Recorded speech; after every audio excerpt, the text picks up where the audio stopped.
আসসালামু আলাইকুম dear student, আমি তোমাদের সকলকে আরও একটি নতুন ক্লাসে আমন্ত্রণ জানাচ্ছি।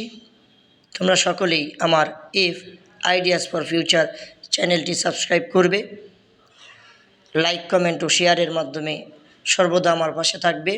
আমি এই আশাবাদ ব্যক্ত করছি। সকলকে প্রীতি ও শুভেচ্ছা জানিয়ে আজকের ক্লাস শুরু করছি। আজ আমি তোমাদের সাথে আলোচনা করব সপ্তম শ্রেণীর প্রিয় শিক্ষার্থীবৃন্দ। আমি আজ তোমাদের সাথে কয়েকটি অ্যাসাইনমেন্ট নিয়ে আলোচনা করব। আশা করি শুরু থেকে শেষ পর্যন্ত থাকবে এবং এখান থেকে তোমরা শতভাগ কমন পাবে ইনশাআল্লাহ। 10,000, 1 লক্ষ, 10 লক্ষ, 1 কোটি এবং 10 কোটি সংখ্যাগুলোকে গাণিতিক ভাষায় ছোট আকারে প্রকাশ করো। দেখো তো মূল সংখ্যায় একের ডানে মোট কতটি শূন্য রয়েছে। এবার সংখ্যাটিকে ছোট আকারে প্রকাশের পর যে সূচকীয় সংখ্যাটি পাও তার সাথে পূর্বের শূন্যের সংখ্যার মাঝে কী সম্পর্ক পাওয়া যায় উল্লেখ করো। 10,000, 1 × 10⁴।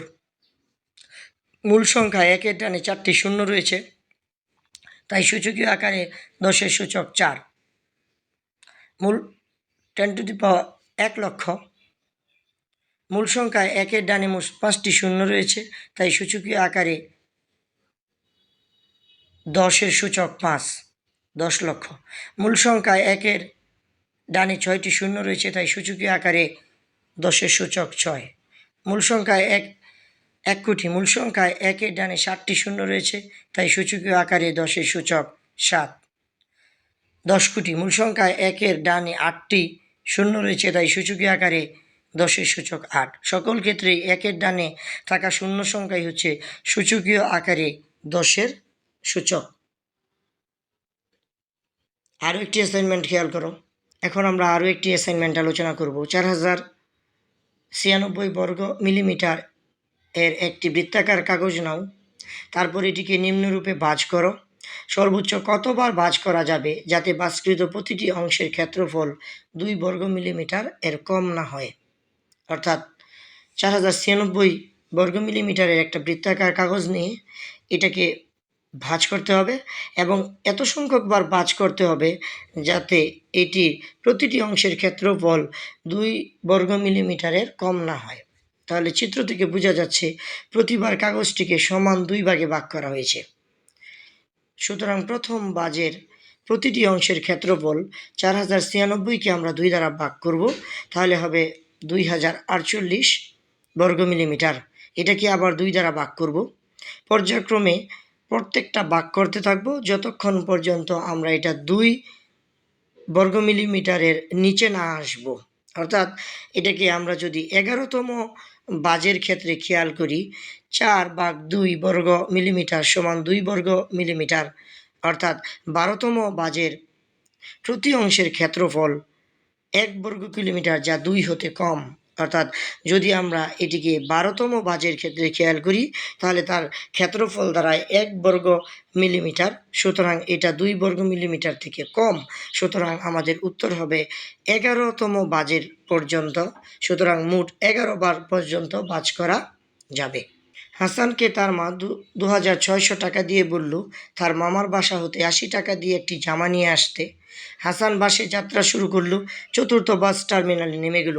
উল্লেখ্য, এক টার্মিনাল হতে পরবর্তী টার্মিনালের দূরত্ব পূর্ববর্তী টার্মিনালের দূরত্বের 4 গুণ। প্রথম ও দ্বিতীয় টার্মিনালের দূরত্বের মধ্যে দূরত্ব 2 কিলোমিটার। বাস ভাড়া প্রতি কিলোমিটার 30 টাকা।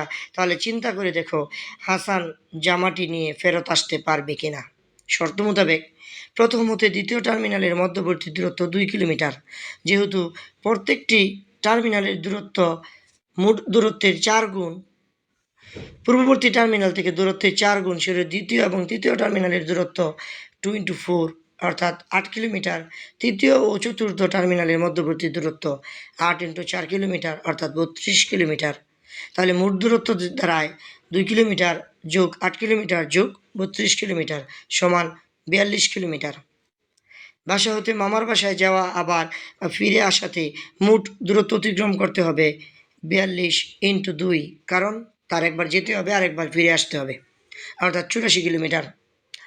1 কিলোমিটারের জন্য বাসের ভাড়া 30 টাকা, তাহলে 84 কিলোমিটারের জন্য বাসের ভাড়া হবে 2525 টাকা। এটা গুণ করবো আমরা। হাসানের মোট খরচ হবে 2520 টাকা যোগ 80 টাকা।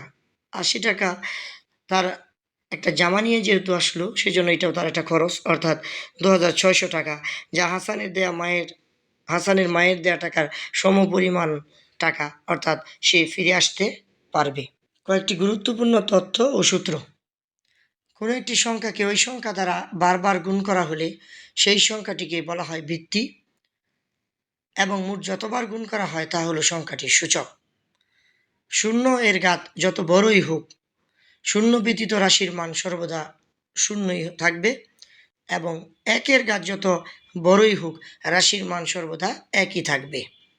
0 ও 1 ব্যতীত অন্য যে কোনো সংখ্যাকে ওই সংখ্যা দ্বারা গুণ করতে থাকলে গুণফল সূচকীয় আকারে বাড়তে থাকবে।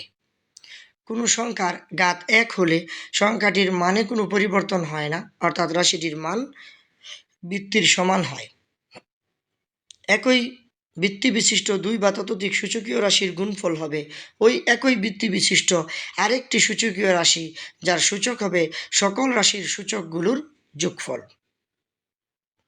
একই ভিত্তি বিশিষ্ট 2টি সূচকীয় রাশির ভাগফল হবে ওই একই ভিত্তি বিশিষ্ট আরেকটি সূচকীয় রাশি, যার সূচক হবে বাহ্যের সূচক হতে ভাজকের সূচকের বিয়োগফল।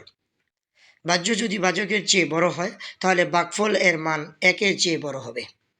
বাহ্যের চেয়ে ভাজক বড় হলে ভাগফলের সূচক ঋণাত্মক হবে। সূচকের মান ঋণাত্মক হলে রাশির মান ভগ্নাংশ বা প্রকৃত হয়। 0 ব্যতীত যে কোনো সংখ্যার সূচক 0 হলে সেই সূচকের মান হবে 1। 0 এর মান অনির্ণেয়। কোনো সূচকীয় রাশির উপর আবার সূচক থাকলে সূচকে গুণ হবে।